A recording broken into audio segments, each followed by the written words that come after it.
See, it's like this. You can say to me that Dan Moore is not going to be starting on the offensive line. What you can't say to me is that you believe in your heart and soul that Mike Tomlin's going to be okay with 2 rookies and a second-year guy starting. Good morning to you. Good Friday morning. I'm Dejan Kovacevic of DK Pittsburgh Sports, and this is Daily Shot of Steelers. It comes your way bright and early every weekday if you're into hockey and or baseball. I also offer daily shots of Penguins and Pirates, the other 2 teams in town that I cover, and I hope you'll take the time to check those out as well. I'm a Moore guy. I've never apologized for that. I've never bowed down to or even backed off the general public sentiment about Moore's performance at left tackle. And even now that Broderick Jones is going to be the starting left tackle and Moore is going to have to fight for his job at a position where he still acknowledges he's not fully comfortable with the latest first-round pick in Troy Fautanu, of course, I'm still here to tell you that Moore still has a really good chance of being that guy, at least to start out the season. Couple reasons for that, as I report in today's Friday Insider on DK Pittsburgh Sports. This coming from a source close to Arthur Smith, the new coordinator really likes Moore.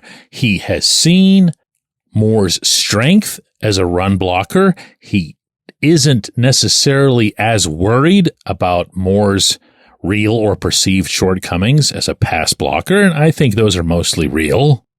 And he values what Moore can bring to the running attack, which is only going to be a really big percentage of what we're about to witness this fall. Now, add on to that, and this has nothing to do with Smith, this part, that Tomlin went into last season with Jones watching from the sideline while Chuks Okorafor took the reps at right tackle and Moore took the reps at left tackle. And then, while we're at it, bet everything you own on Zach Frazier being the starting center ahead of Nate Herbig.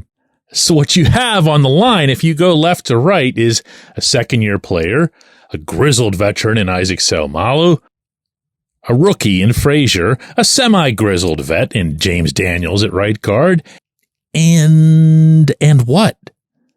Because that right there is where the balance tips on this line. Listen, I know that talking about the O-line is not a great way to get your audience all stoked up, or for that matter, to grow your audience. But then this show isn't exactly hot takes or us. What I talk about is what I believe is actually important to the football team and to winning football games. And I'm not going to wait until 3 or 4 weeks in when everybody's going to be talking about this to address it. The offensive line's been the elephant in the room for only about 4 or 5 years now.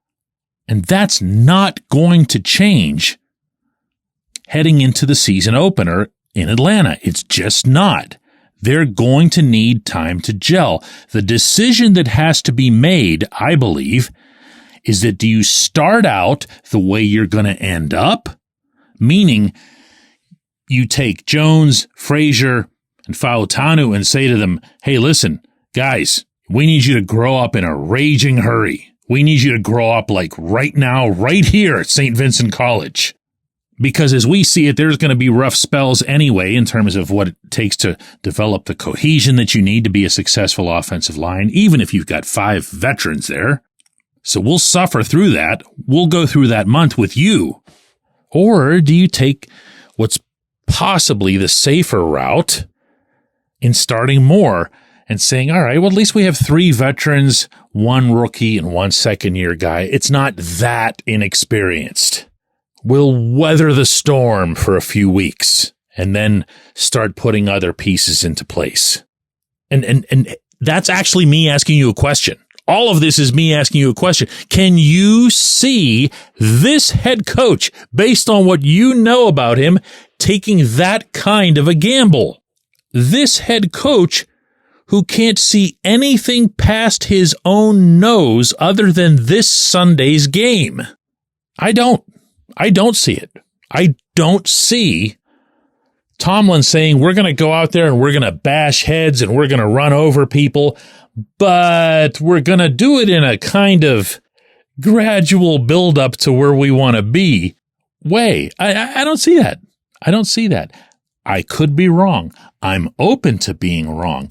If you ask me which scenario I would hope for, I would hope that Fautanu is everything as expected, and for that matter, everything that he's shown to date, for what it's worth, both on and off the field. That's your dream scenario for the Steelers, is for Fautanu to immediately be able to perform and behave beyond his years, beyond his experience level. But it's going to have to be defining. It's going to have to be something where we go, whoa, okay, here comes this kid. When we come back, J1Q. Luxembourg, Garbett, Kelly & George, LGKG, is a personal injury law firm in Western Pennsylvania that represents people hurt in car accidents or who need help with workers' comp or medical malpractice. When the attorneys at LGKG make you a promise, they keep it. They've been keeping promises in our region for over 80 years. LGKG's been AV rated, the highest rating a law firm can receive, and they've been designated super lawyers. That's actually a thing for over 15 years. It's a rare combination. LGKG has offices in Cranberry, Newcastle, Beaver Falls, Butler, and Elwood City. Learn more about them by visiting lgkg.com or by calling 888-842-5454. LGKG.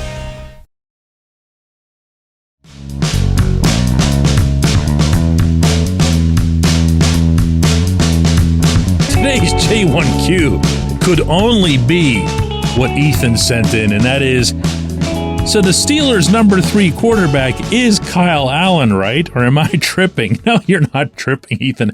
I made a semi-joke yesterday that there's no way that Justin Fields could be traded, as someone had inquired about, because if you can't even name your third-string quarterback, you'd better hang on to the first 2. Well, that got quite the response. One dude was legit angry. Like, how can you think that about your audience? The audacity. Even though I did explicitly say that I was sure that people who would press play on a podcast called Daily Shot of Steelers, you were going to have a whole bunch of people who would know.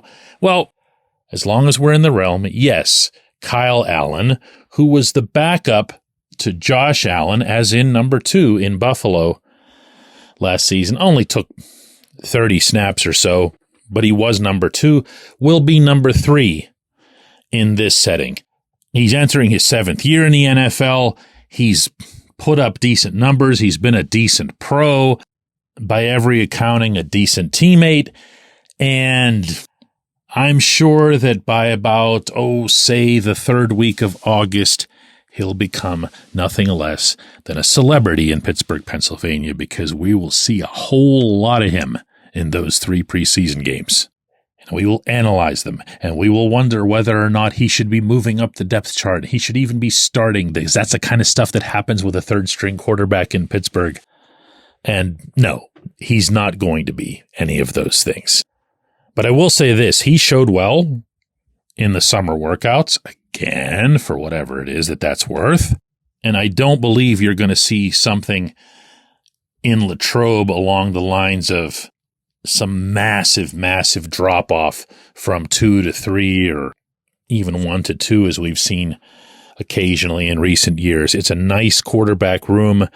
To me, most of the questions about the quarterback room are related to the number 1 quarterback. It'll be fascinating for me to see how Russell Wilson fits in with this offense, with this receiving group, with Pat Freiermuth, with George Pickens, with Arthur Smith. I honestly, and this is even after watching him for a month now, I still can't even picture it in my mind's eye. And to be honest with you, I can picture it even less with Fields. What a camp this is going to be. I appreciate the question. I appreciate everybody listening to Daily Shot of Steelers. We're going to do another one of these on Monday.